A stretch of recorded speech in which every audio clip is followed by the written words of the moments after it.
चाहता हूं कि वे भी बिल्कुल किसी भी बात का ना समझे। ये मुजफ्फरनगर की पूरी टीम आपके साथ कंधे से कंधा मिलाकर 24 घंटे तैयार खड़ी है। भाकियू अराजनैतिक ने पक्ष विपक्ष पर साधा निशाना, संगठन का हुआ विस्तार। मोहम्मद आजम, मुजफ्फरनगर मेरठ रोड स्थित अजबक कॉलोनी में भारतीय किसान यूनियन अराजनैतिक की पंचायत का आयोजन किया गया। बैठक की अध्यक्षता हाजी इसाक ने की, जबकि संचालन शशिकांत त्यागी ने किया। इस अवसर पर प्रदेश अध्यक्ष अंकित चौधरी ने भाकियू, टिकैत सहित अन्य संगठनों पर निशाना साधते हुए कहा कि अब किसान संगठनों की बैठकों में किसानों और मजदूरों की समस्याओं पर चर्चा नहीं होती, बल्कि पक्ष और विपक्ष की राजनीति होती है। जिला अध्यक्ष अक्षय त्यागी ने भी प्रशासन पर पक्षपात और अवैध वसूली का आरोप लगाया। उन्होंने चेतावनी दी कि यदि रवैया नहीं बदला गया तो पुलिस और नगरपालिका के खिलाफ आंदोलन किया जाएगा। आज ये संगठन विस्तार का प्रोग्राम और सदस्यता ग्रहण का प्रोग्राम है। यहाँ पर हमारा छोटा भाई वसीम खान, इसे युवा महानगर अध्यक्ष और नगर का प्रभारी की जिम्मेदारी दी गई है। हमारे 9-7 भाई है, इन्हें नगर वो जिला उपाध्यक्ष की जिम्मेदारी दी गई है। और संगठन की क्या नीति है? संगठन अभी बना है, क्या कारण रहे संगठन बनाने के? संगठन की नीति यही है कि किसान और मजदूरों के लिए ईमानदारी से काम किया जाए, और जो सरकारों द्वारा इन्हें लोगों को जाति धर्म में बांटा जा रहा, इन सब लोगों को एक जगह इकट्ठा करके संघर्ष के लिए तैयार किया जाए। और जो भी अधिकारी या जो भी कर्मचारी कोई हो जो इनका किसान मजदूरों का शोषण करने का कार्य करेगा, उनका इलाज करने का काम भारतीय किसान यूनियन राजनीतिक करेगी। आज कितने पदाधिकारी बनाए गए? आज 3 पदाधिकारी बनाए गए और कम से कम 100 के आसपास सदस्यता ग्रहण की जाएगी। तो आने वाले प्रोग्राम क्या रहेंगे आपके? किस तरह से आंदोलन में धार दी जाएगी? अब गन्ने का सीजन आने लग रहा, यह सरकार गन्ने के रेट नहीं बढ़ा रही बिल्कुल भी। अब गन्ने पर विचार कर रहे, उसकी तैयारी चल रही है और सीजन के शुरू में ही गन्ने पर एक बड़ा आंदोलन होगा। आज भारतीय किसान यूनियन राजनीतिक का अजमत कॉलोनी में एक प्रोग्राम हुआ था, जिसमें सदस्यता अभियान चलाया गया था, जिसमें 100 से ज़्यादा कार्यकर्ता जुड़े और आदरणीय प्रदेश अध्यक्ष जी हमारे बीच में पहुंचे। जिला अध्यक्ष अक्षय त्यागी जी पहुंचे।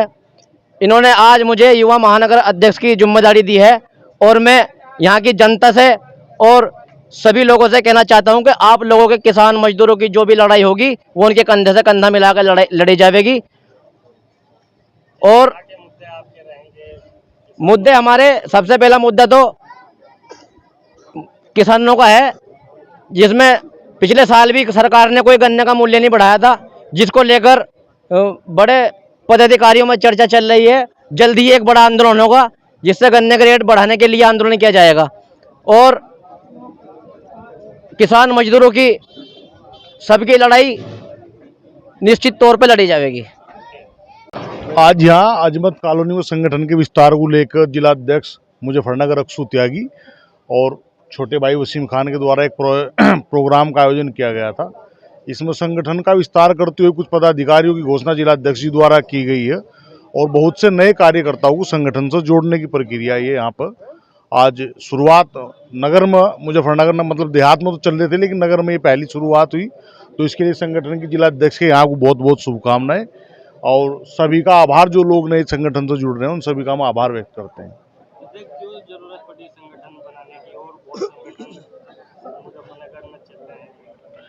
संगठन बनाने की व्यवस्था तो आप सब लोग पत्रकार साथी हैं, आप सब लोगों को ये बात जानकारी खुद ही होनी चाहिए कि संगठन क्यों बन रहे हैं और क्यों संगठन बनाने की जरूरत है। आपका सवाल बहुत वाजिब है और हम आपके सवाल से मतलब सहमति भी रखते हैं कि नया किसान संगठन बनने से किसानों को हमेशा नुकसान होगा और हम नहीं चाहते कि नए किसान संगठन बने। लेकिन उसके बाद भी रोज किसान संगठन बन रहे, तो जो किसान संगठनों के बड़े नेता हैं, जिसके पास भी ताकत आज की तारीख में थोड़ी सी भी आ जाती है, वो नीचे के कार्यकर्ताओं को कोई सम्मान देने का कार्य जब नहीं करते, किसान की आवाज़ उठाने का काम नहीं करते, केवल कोई सरकार का चेहरा बनने का काम करता है, कोई विपक्ष का चेहरा बनने का काम करता है। आप देखो यहाँ मुजफ्फरनगर में वैसे तो बहुत सारे संगठन हैं, लेकिन 2 बड़े संगठन हमारे से पहले चल रहे थे, लेकिन क्या कोई किसान की आवाज़ उठा रहा है या कोई किसान के लिए बात कर रहा है? दूसरे को बीजेपी के चचा जान बताने वाले हमारे जिले के बड़े नेता वे आज खुद बीजेपी के चचा जान बने घूम रहे हैं। कल तक जो एक अधिकारी एक धर्म का तुष्टीकरण करते हुए, संभल की घटना आप सब लोगों को याद होगी, वो जिले में पहुंच रहे तो जिले के बड़े किसान नेता उनके स्वागत कर रहे, तो बीजेपी के चचा जान कौन हुए? ये सवाल आप लोगों को उनसे पूछने चाहिए कि आप किसान की राजनीति करने का काम कर रहे हैं या हिंदुस्तान की सरकारें बनाने का और बदलवाने का, या अधिकारियों को गलत काम में प्रोत्साहित करने का काम कर रहे हैं। अब ये तो पत्रकार साथी सब मेरे यहाँ खड़े हैं, आप खुद समझदार हैं कि कौन अराजनीतिक है। भाई अराजनीतिक तो वही होगा जिसका अराजनीतिक विचार होगा। उनके पास अराजनीतिक विचार कहाँ? बताओ आप। जिले में मुख्यमंत्री की सभा होती है तो अराजनीतिक संगठन के बड़े पदाधिकारी मुख्यमंत्री की सभा में शामिल होते हैं। कोई विपक्ष का चेहरा जिले में आएगा तो टिकैत साहब के यहाँ से कोई ना कोई इसमें सम्मिलित जरूर होगा। तो क्यों जाते हैं? क्या मजबूरी है उनकी कि सरकारों के साथ जाते हैं? हमारा सीधा सवाल है कि अगर आप लोग अराजनीतिक हैं तो आप अराजनीतिक रह कर दिखाओ, फिर आप गलत लोगों की संगत में या सरकारों के साथ में जा करके किसानों का नुकसान न करें। और वो जवाब इस बात का भी दें कि गन्ने पर रेट ना बढ़ना और गन्ने में घटतोली होना, इस पर उनके संगठन क्या कार्रवाई कर रहे हैं। आप तो बड़े पद पर रहे राजनीतिक संगठन में, राजनीतिक संगठन में भी रहे और टिकैत साहब के साथ भी लगभग हम 7 साल 8 साल काम किया है। लेकिन जब ये देखा कि विचारधारा ही नहीं है, तब हम लोगों ने ये निर्णय लिया।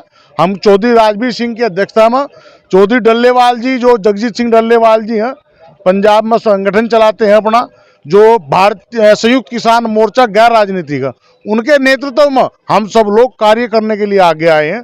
और हमारी स्पष्ट इच्छा है कि किसानों के लिए अगर हम कुछ बदलाव नहीं कर पाए, कुछ काम नहीं कर पाए, तो हम इन संगठनों से बाहर आएंगे और इस किसान राजनीति से हमेशा के लिए संन्यास लेने का काम करेंगे।